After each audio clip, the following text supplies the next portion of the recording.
Jai Shambho, Jai Shiva. Good morning, friends. How are you? I hope all of you guys are fine. May I write? Okay. Welcome back to my channel Speak English with BK. Friends, today we are going to learning very interesting topic.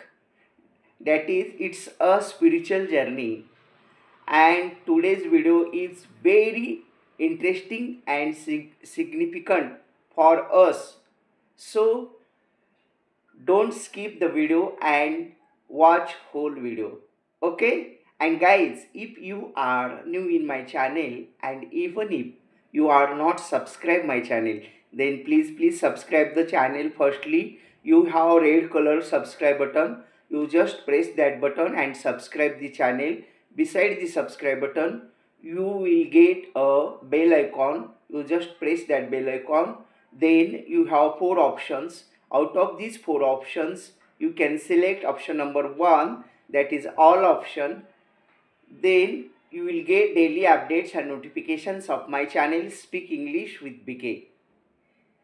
If you likes my video, then make it likes and give your best comments. Thank you, thanks a lot. Have a nice day. Keep smiling forever. And now let's start today's topic, that is spiritual journey.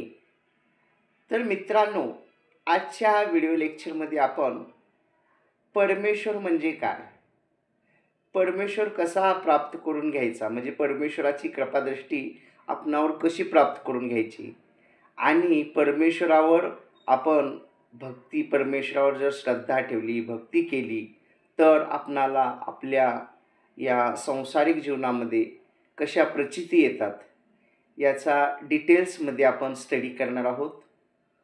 तत्पूर्वी व्हिडिओला सुरुवात करण्यापूर्वी देवादिदेव महादेवजी यांना त्रिवार वंदन करून आणि विघ्नहर्ता गणेशजी यांना त्रिवार वंदन करून आपण आजच्या व्हिडिओ लेक्चरची सुरुवात करणार आहोत.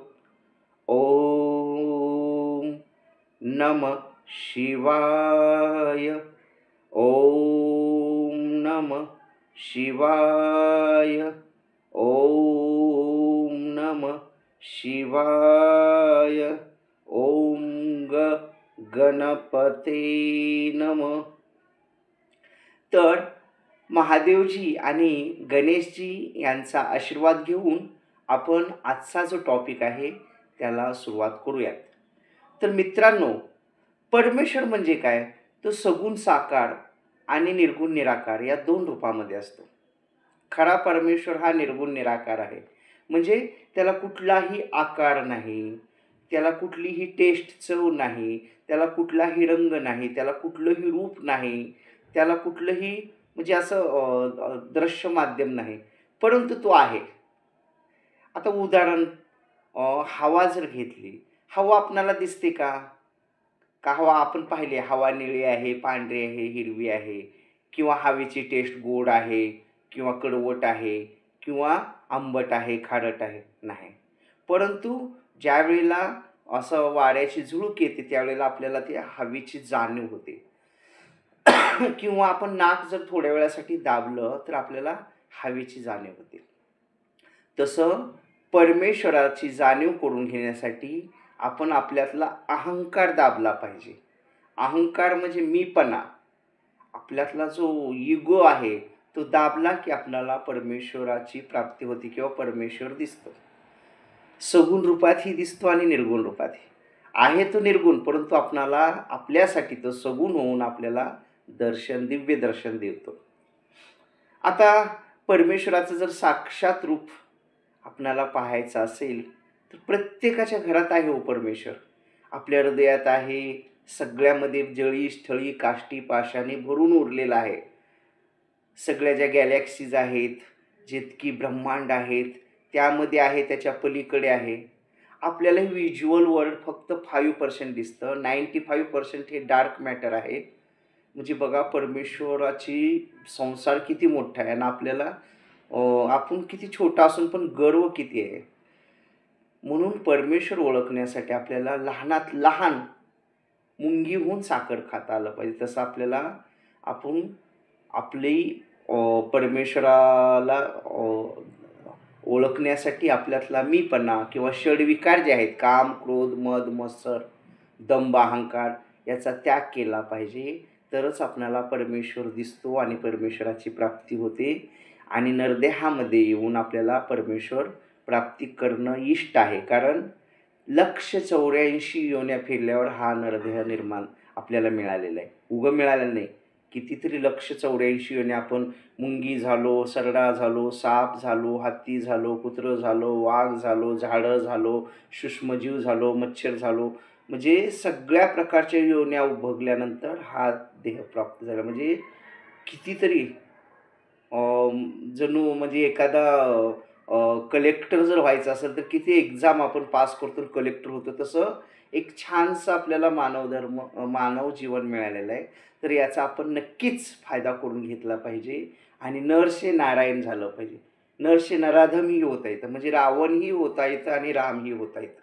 दोन्हीमध्ये रा आहे. रावण म्हणजे वनासारखं जंगलमय जीवन करायचं असेल तर आपण दुष्टासारखं वागलं तर चालतं. म्हणजे आपलं जंगली जीवन, जंगली रानटी.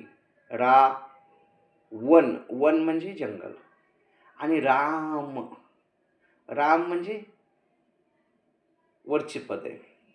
म्हणजे नारायण व्हायचं का नराधम व्हायचं, आपल्याला वरी जायचं म्हणजे उच्च श्रेणीला की खाली जायचं हे आपल्या हातात आहे. म्हणजे चांगलंही आहे, वाईट आहे. देवाने सगळ्या गोष्टी दिल्यात, आपल्याला चूज करायचे आहेत आपल्याला काय व्हायचं ते. तर परमेश्वर, आता मुख्य विषय की परमेश्वर सगळ्यांच्या घरी आहे. आपली आई असते ना, आई ही साक्षात परमेश्वराचं सगुण साकार रूप आहे. आई किती गोड आहे बघा. आई हल्ली मम्मी, ममा असं काय काय म्हणतात, जाऊ देत, ज्यांचा त्यांचा विषय आहे. परंतु आई, आ म्हणजे आत्मा आणि ई म्हणजे ईश्वर. ईश्वराचा आत्मा म्हणजे आई. ईश्वरानं सगुण साकार रूपात प्रत्येकाच्या घरात राहता यावं म्हणून आईची निर्मिती केलेली आहे. म्हणजे परमेश्वर आपल्या घरी आहे. तुझं आहे तुझं पाशी, परंतु जागा चुकलाशी. आपले आई वडील कोण असतात? परमेश्वरच आहेत. कारण आपणाला निर्माण हा देह कुणी दिला? आई वडिलांनी दिलेला आहे. आणि आत्मा कुणी दिलाय? शिवानी, म्हणजे त्या देवाने. म्हणजे आत्म्याचा पिता शिव पिता आणि देहाचे पिता म्हणजे आपले पिता, आणि आपल्याला हा जो देह दिलाय ती माता. हेच आपले परमेश्वर आहेत. तरी आपण म्हणतो देव कुठं आहे, देव दिसत नाही वगैरे. अरे देव आपल्या घरात आहे ना, पण आपल्याला कळत नाही. कशामुळं? हे मोहमायेमुळं. कलियुगात जी मोहमाया आहे त्यामुळे आपल्याला कळत नाही की देव काय आहे किंवा कुणाला देव म्हणायचं. आपले गुरुजन देव असतात.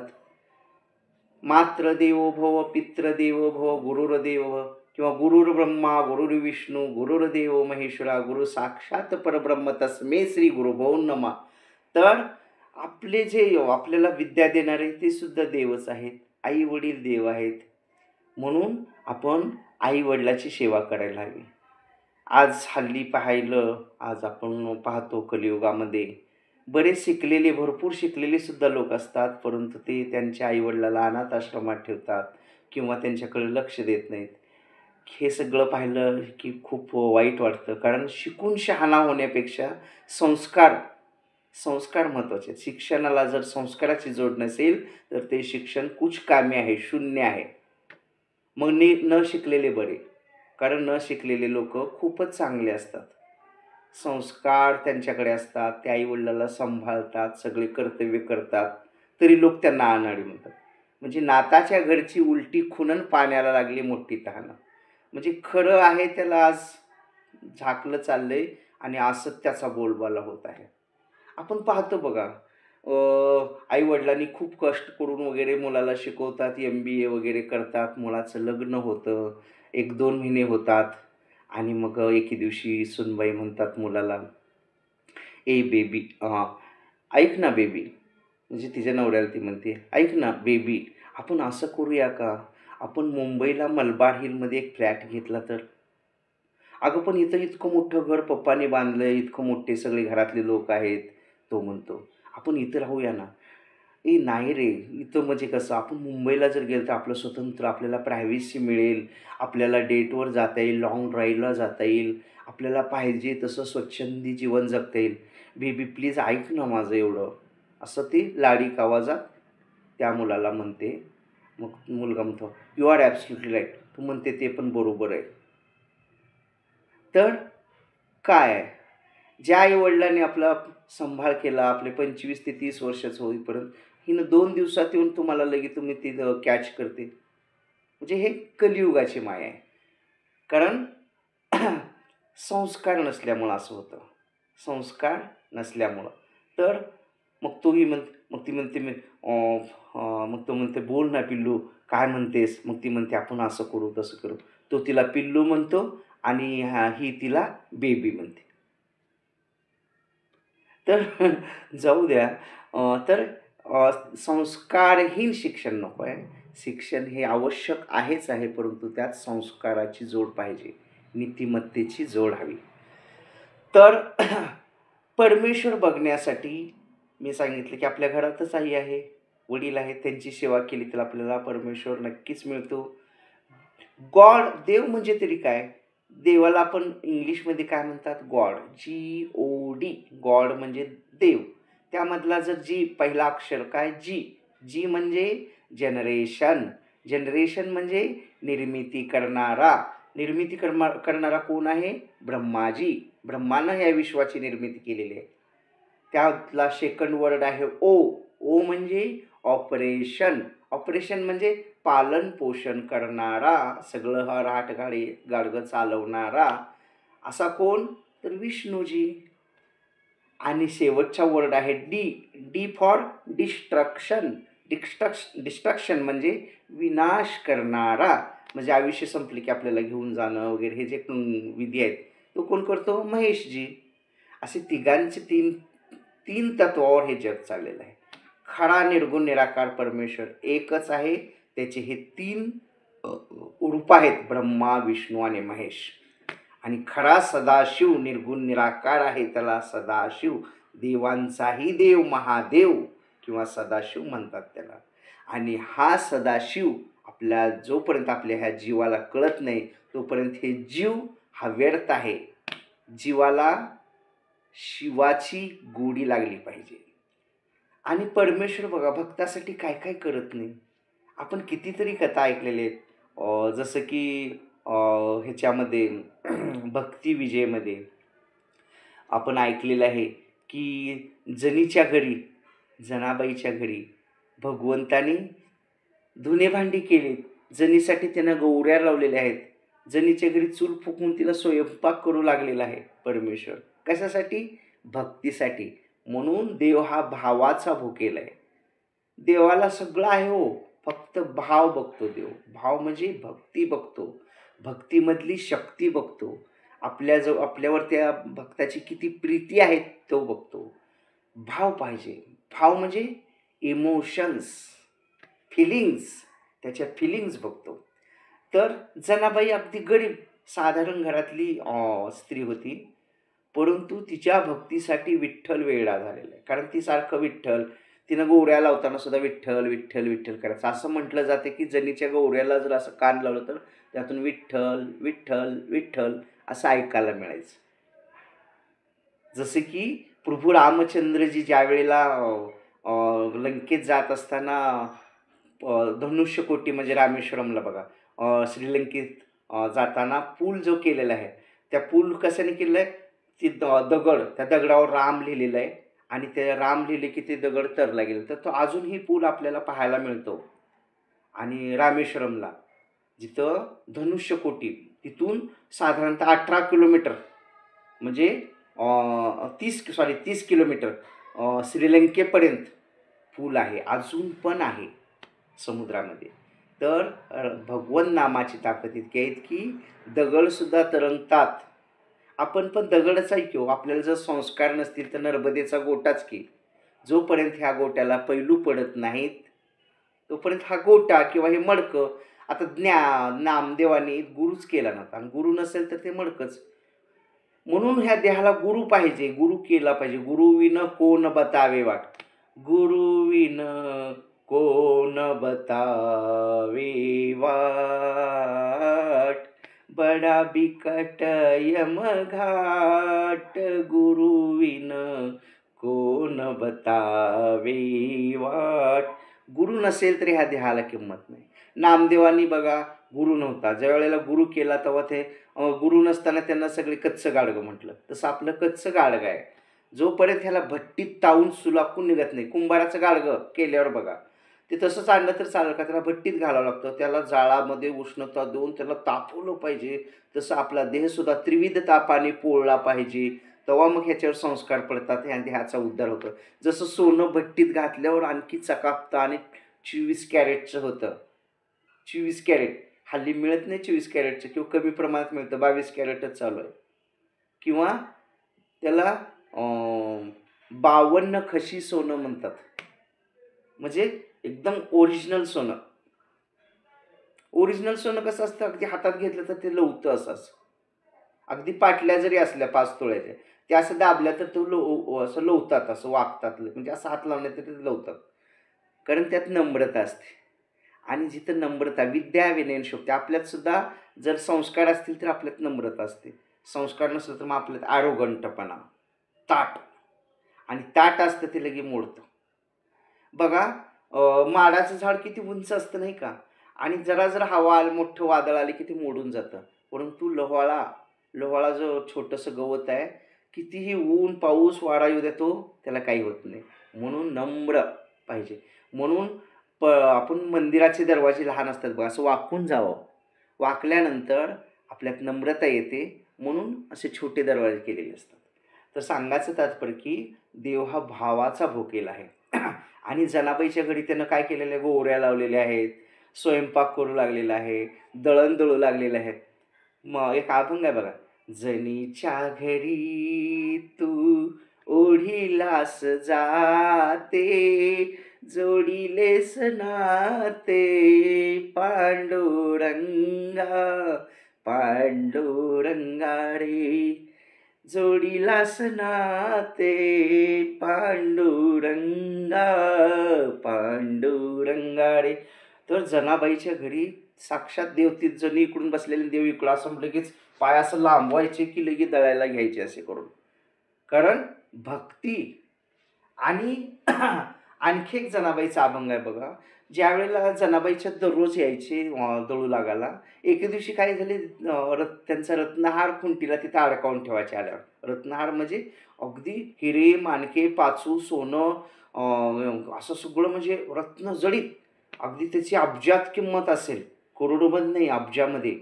तर इतका मौल्यवान हार ते तिथं असं खुंटीला अडकवायचे आणि जनीला जोड. आणि एके दिवशी काय होतं, ते तसंच ते जनीच्या घरी विसरतात. असं म्हणजे विसरले नाहीत ते, रोजच्या प्रमाणे नेले, परंतु मंदिरातच इकडे तिकडं कुठेतरी ते विसरून गेलेले आहेत. मग सकाळी बडवे आले, बडवे म्हणजे पुजारी लोक, आणि पांडुरंगाच्या गळ्यात रत्नहार नाही. मग जनीच्या घरी हे जातात दळाला, हे त्यांना माहीत होतं जनाबाईच्या इथं जातात ते. मग ते सगळे आले, ए जने तू विठ्ठलांचा हार घेतलास का. कारण कसं असतं बघा, गरीबाकडे आधी पळतात चोरी वगैरे झाली की. पण खरे चोर स्टँडर्ड चोर कोण आहेत, कमिशन खाणारे. आजकाल चोरी झाली की पारधी वगैरे हे समाजात यांना धरलं जातं, म्हणजे चोर सोडून संन्यासाला. पण खरे स्टँडर्ड मोठमोठे जे करोडपती आहेत, किती मोठी चोरी करतात. डॉक्टर्स चोर आहेत, लुटेरे झालो, सगळे नाहीत तसे, पण बरेच डॉक्टर्स गेले की हां रक्त तपासा, हे करा ते करा, असं कापून 75% रक्कम फस्त करतात. राहिलेली 25-50% पुन्हा त्यानं व्याजानं वगैरे आणून ते मग ऑपरेशन वगैरे विधिविध. परंतु ते स्टँडर्ड आहेत. तसं काहीही झालं की गोरगरिबांना आधी संशय केला जातो. एखादी वस्तू हरवली, घरात मोलकरीण असं हिनंच घेतली असं. अरे पण तिने माणूस आहे ना, त्याच्यावर आळ घालताना तिच्या जीवाला किती यातना होत असते याचा कधी विचार करा. कारण तुमच्याकडे देवाने श्रीमंती दिल्या म्हणून तुम्हाला एवढा गर्व का, लगेच गरीबाकडे बोट कराच. घरातलेही कोणी घेऊ शकतं किंवा इकडे तिकडे ठेवू शकतं. तर तसं जनीकडं आलेले आहेत. आणि मग जनाबाई तू हार घेतलास. जनी विनवून सांगते की मी खरंच मला हार माहीत नाही, परमेश्वराचा मी घेतलेलं नाही. त्यांनी खुंटीवर दररोज ठेवतात आणि घेऊन जातात. पण मी पाहिलेलं सुद्धा नाही. तिनं खूप गयावयाहून सांगते, परंतु त्याला मार त्या बडव्याने मारलेला आहे.